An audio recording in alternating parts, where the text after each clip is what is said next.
Welcome to literary and jury charge practice. Let's get started with some literary material. Ready? Here we go.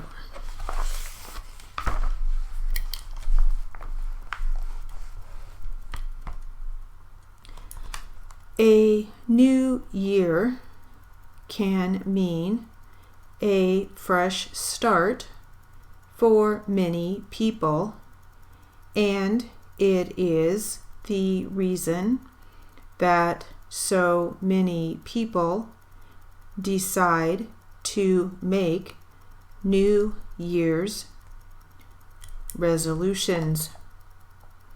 Whether it's a personal or a professional one, goals can make people look at their lives a little differently and consider potential alternatives to the way they do things currently. But having goals is just the beginning. Two important but overlooked factors for goal making are assigning a value to each goal and following through with a plan. The value is really about why the person thinks this is a good goal. While many people often have the same kinds of goals, how many people decide to lose weight every New Year's Day, or decide to look for a better job? People have different reasons for deciding on that goal. Let's take the example of becoming more proficient with real time.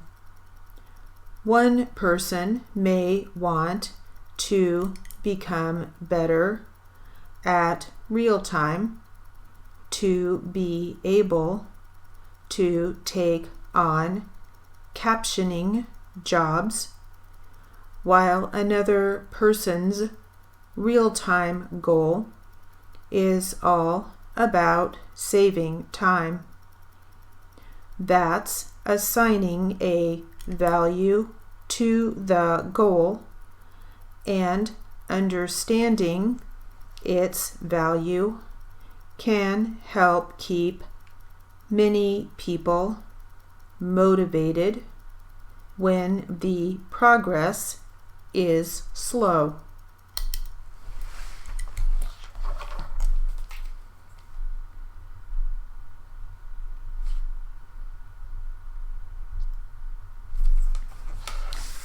All right, we'll read more about that later. Now let's do some jury charge practice.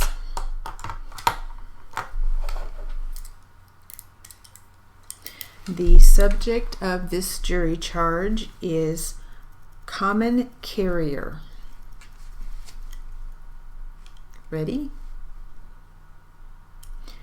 Gentlemen of the jury, a common carrier is one who undertakes for hire to transport from place to place the goods or persons of those who choose to employ him.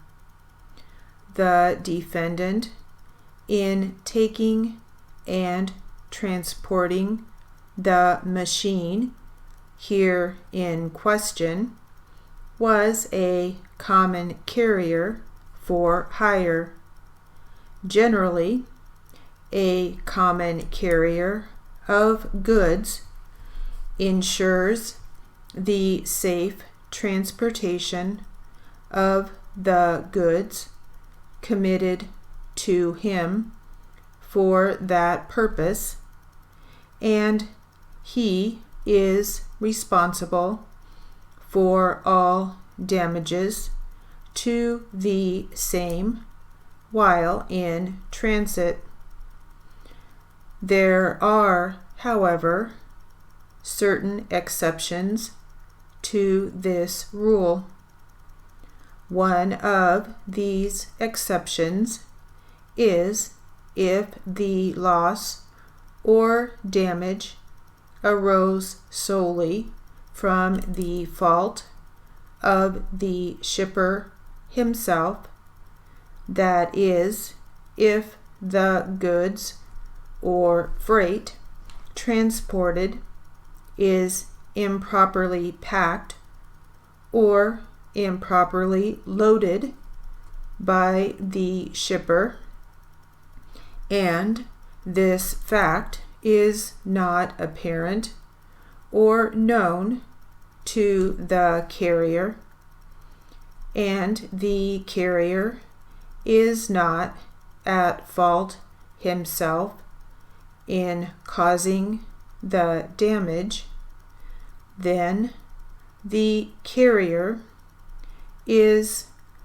not liable for the loss or damage resulting from such improper loading by the shipper.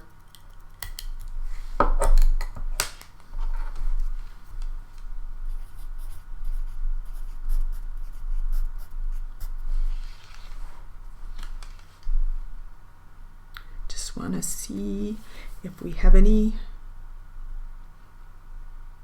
particularly challenging words in this one. Doesn't look like it. Improperly transported, common carrier,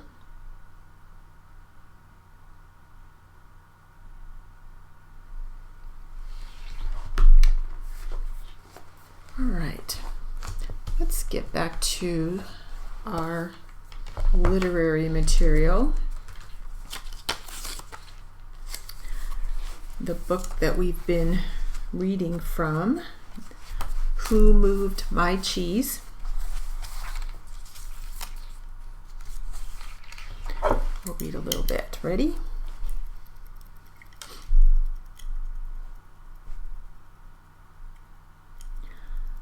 Ha looked down the dark passageway and was aware of his fear. What lay ahead? Was it empty? Or worse, were there dangers lurking? He began to imagine all kinds of frightening things that could happen to him. He was scaring himself to death. Then he laughed at himself. He realized his fears were making things worse. So he did what he would do if he wasn't afraid. He moved in a new direction. As he started running down the dark hall, he began to smile.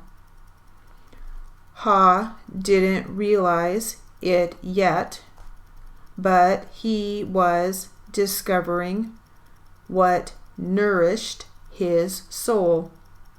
He was letting go and trusting what lay ahead for him, even though he did not know exactly what it was.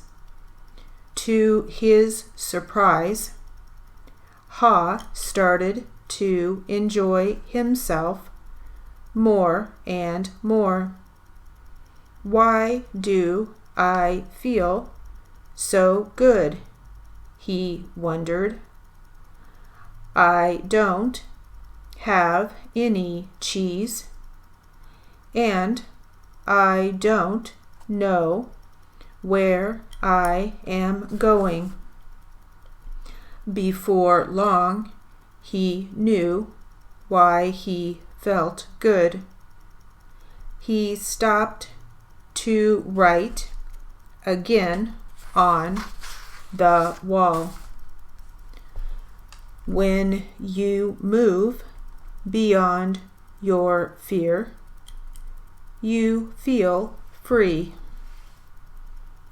Ha realized he had been held captive by his own fear. Moving in a new direction had freed him.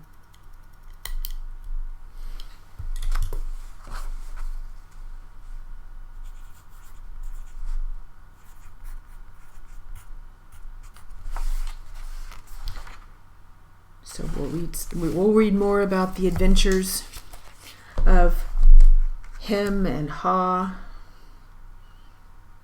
and who moved their cheese. Excuse me. All right, let's get back to a little jury charge regarding the common carrier.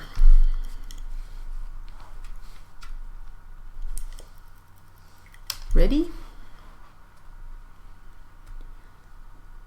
It cannot be said, however, that the carrier must have known that the machine was not, in fact, safely loaded. The shipper usually knows better than the carrier the manner in which the goods have been packed or loaded, and the manner in which they should be packed or loaded, and even though the carrier may have knowledge of some defect in the packing or loading, still, if it is not apparent to the ordinary observation of the carrier that the goods cannot be safely carried in the condition in which they are presented, the carrier should not be held to take the chances of damage or injury from such improper packing or loading. The burden of proof rests upon the defendant to prove by the preponderance of the evidence that the loss or damage arose solely from the improper loading by the defendant.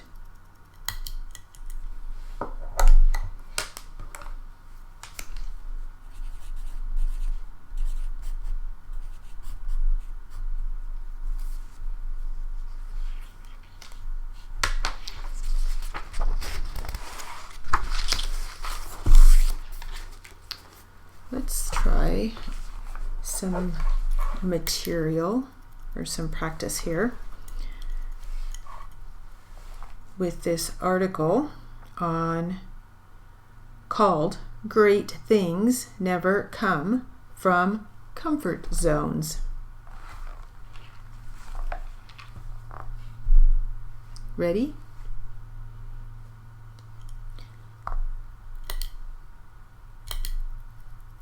It's also important to make a plan toward the goal, and deadlines keep you accountable for making progress. Many New Year's resolutions fail because a plan is never put in place.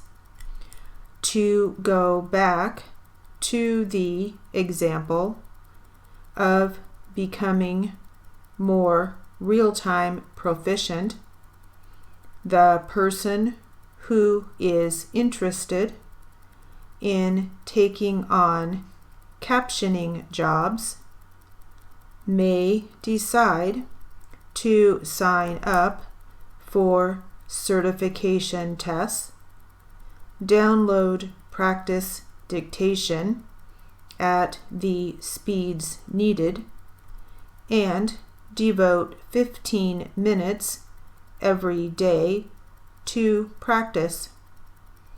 Another person may decide that cleaning up his or her dictionary is a good first step to better real-time, followed by getting support through a train group and hiring a scopist to further refine a dictionary and help speed processing transcripts. Both people have mapped out a pathway to becoming real-time proficient, but the different values they assign to the final goal will help them decide which steps to take. Another important step to making goals stick is to anticipate obstacles and figure out ways to overcome them ahead of time. Things happen every day that can cause us to not follow the plan we've set out for ourselves.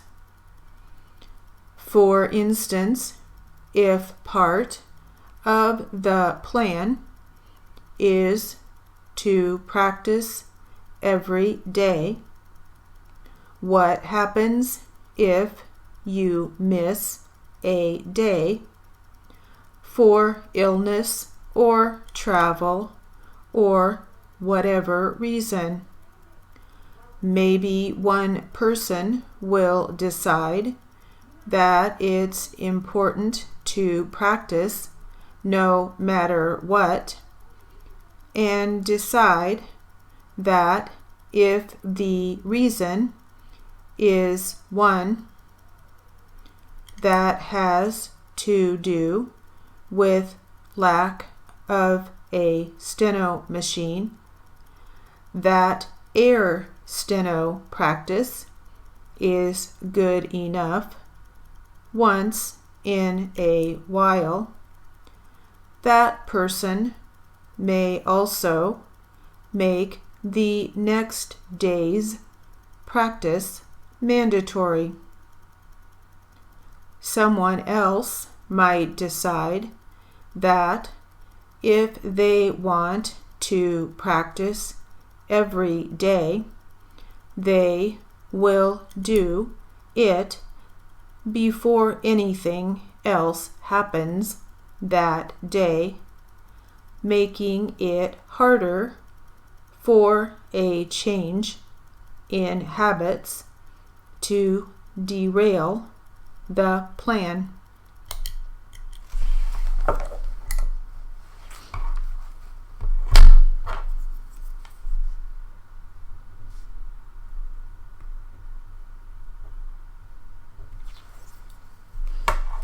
I like that. I think that's what I need to do. Let's get started. Do it first, early in the morning or whatever, so that no matter what happens in the day, you've got the whatever item it is, whatever your goal is, you've got that done. That's a good idea, I think. All right. That will conclude our literary and jury charge practice.